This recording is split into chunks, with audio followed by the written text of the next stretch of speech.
Hello, everyone. I wanted to bring us a sermon today. I'm going to read a little bit. I'm going to be in Exodus 32, 1 through 24. We're in a very troubled time right now with coronavirus, and so I just want to. I've made different videos trying to help us out with this thing that we're in, this troublesome times.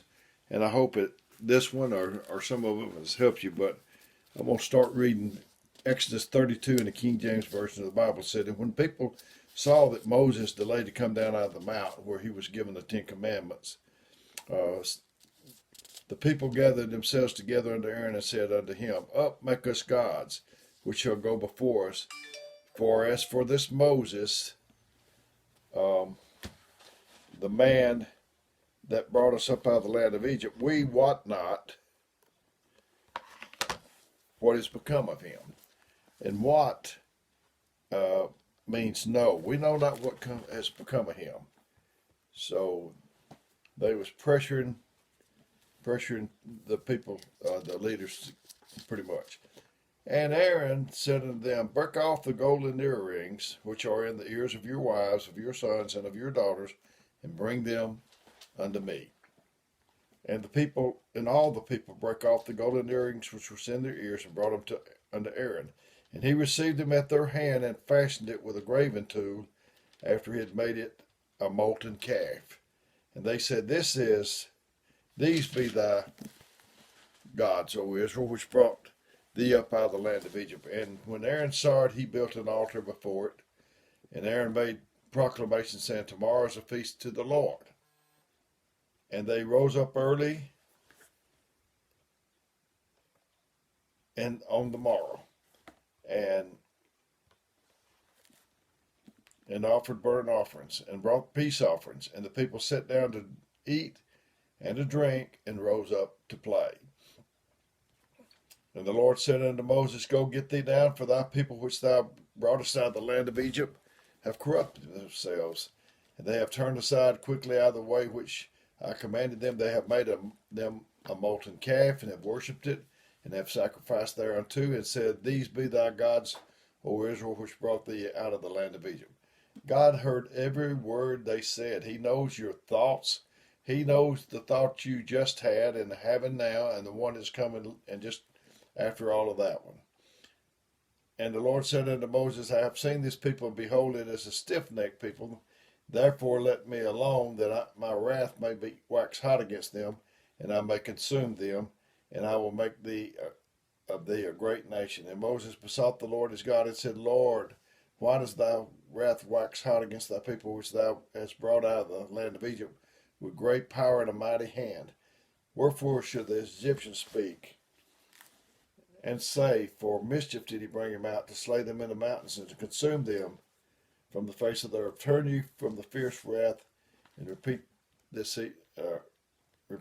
of this evil against thy people. I think I'm going to stop there because I could go on some. I originally thought I would, but this is enough to give you um, an idea of what this is about. During the coronavirus, COVID-19, or whatever, uh, it's a troublesome time. But there's out of trouble is born some good things. Sometime the golden calf was a remnant of what they had seen in Egyptian life. Excuse me. How you perceive trouble determines whether it is an opportunity or an opposition. Most inventions are not created because of excess creativity, but out of need, out of necessity. And trouble is the beginning of invention. Then comfort is the enemy of creativity. If you're casual, you're liable to become a casualty. You don't create much when you're comfortable. It's good to be uncomfortable sometimes. So when you're praying for creativity, you're praying for need, for trouble. Great leadership is not determined by good times, but always in the trouble times. These people who ask, Is there not a cause, like David? God puts us in the middle of trouble to push us. It's like toothpaste out of a tube. It won't come out without pressure. You can't talk it out. You can't shake it out.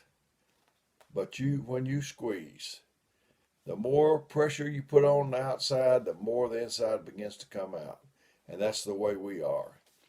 You can't just stand there and say, here, toothpaste, come on out. I need a little toothpaste on my toothbrush. You've got to squeeze it out. You don't know what kind of husband you got or what kind of wife you got until you can't tell that in the face of good times, but you see that in the face of bad times. When trouble arises, that's when you see it.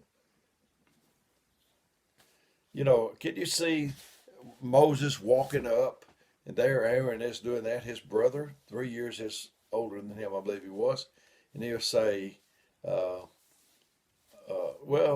Moses, you've gone a long time, and he said they just put the calf in there and the gold in there and it just jumped out. It wasn't his fault, but he probably said, Moses, what happened was, when you hear somebody, watch out. When you hear somebody say, what happened was, it's fixing to be. Even like when you ask your kids when they were little, what happened? And they say, what happened was, or whatever. Stay with me a little bit. We're going somewhere. But Lord, I'm really sorry, I really am. But if you just get me out of this time, Lord, I won't never. Have you ever had a conversation with the Lord like that? Lord, if you'll just get me out of this, Lord. Now I'm telling you, I won't do this again. I won't be here again. But then you find yourself back into some other situation before you know it. The Lord, he probably was trying to tell him, I brought you out in a magnificent style with frogs and flies, and I turned the river into blood, and I split the Red Sea. Not only did I feed you, but I blessed you and I clothed you. Their shoes didn't wear out. How could you do all of that after all I've done for you? Have you got amnesia?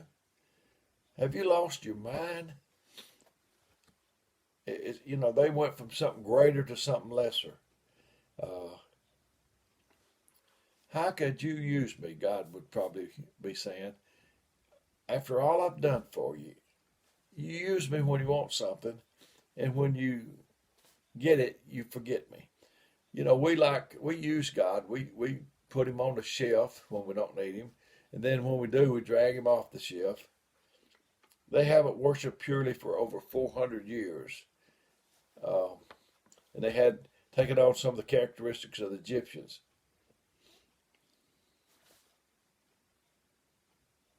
Their graven image, it shows that they don't know who he is. Who's on the Lord's side?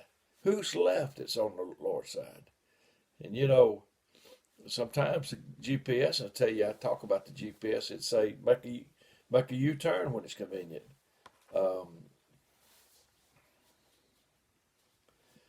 The enemy's got us counting what we don't have. Instead of we ought to be looking at what we do have. He's got us counting what we can't do in a coronavirus, but we ought to be thankful that we still got it as good as we got it. There are people that would take a canoe over here to get to be with us. There are people that would give their arms and legs to get to be in church like you're getting to be.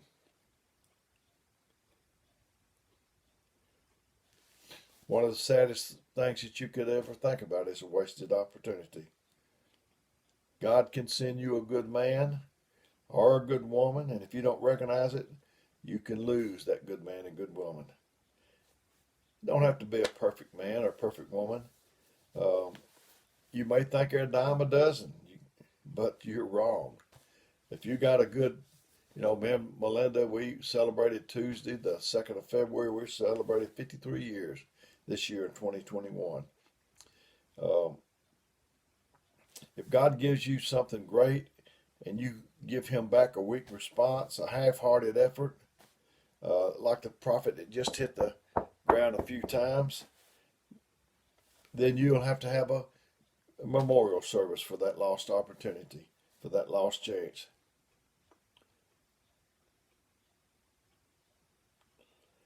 Uh, God don't give us promises all the time, but He gives us opportunities. If you'll act on the opportunity is full of promise. If you don't take this opportunity, if you keep making excuses and miss the opportunity, may God have mercy on you. It's not that easy, but it's possible, it's necessary, and worth it. Seize the moment. You know, over and over, Jesus asked these people that needed healing, wilt thou be made whole? And that is a good question. Sitting out here and me sitting here, would you want to be made whole? It sounds simple, but you got to really want to. But anyway, I've enjoyed getting this to you. I really love you. I care about you. I'm going to give you my phone number, 256-508-4410. If you need me, just leave me a little message and let me know what you need. And if I can't get back to you right away, I'll try to get back to you when I can. May God bless you is my prayer until we do this again.